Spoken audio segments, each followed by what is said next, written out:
નમસ્કાર મિત્રો, વિડીયોમાં તમારું સ્વાગત છે. જી હા મિત્રો, અત્યારે હાલના મોટા અને મહત્વના સમાચાર સામે આવી રહ્યા છે. તો મિત્રો, સમાચારમાં વાત કરીએ તો ગુજરાતના સુરત શહેરમાંથી માનવતાને શર્મસાર કરતી હૃદયદ્રાવક ઘટના સામે આવી છે.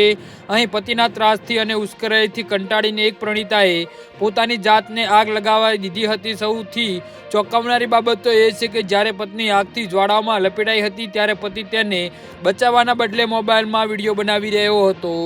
જી હા મિત્રો, મૃતકની ઓળખ 31 વર્ષીય પ્રતિમા દેવી તરીકે થઈ છે. મૂળ બિહારના સપ્રેના વતની અને સુરતના ઈસાપુર વિસ્તારમાં જયરાજ સોસાયટીમાં તેના પતિ રંજીત દિલીપ શાહ સાથે રહેતી હતી. બંને પ્રેમ લગ્ન કર્યા હતા અને તેમને 3 બાળકો છે.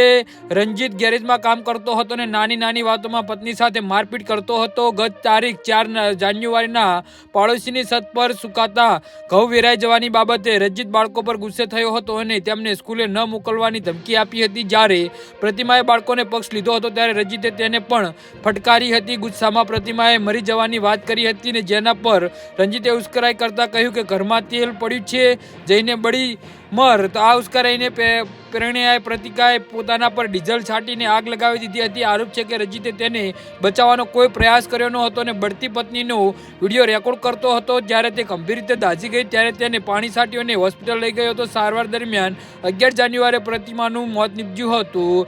જી હા મિત્રો, તો આના વિશે તમારું શું કહેવું છે તો નીચે અમારી કમેન્ટ બોક્સમાં જરૂરથી જણાવજો અને અમારી યુટ્યુબ ચેનલને સબસ્ક્રાઈબ કરવાની ભૂલતા નહીં. ધન્યવાદ.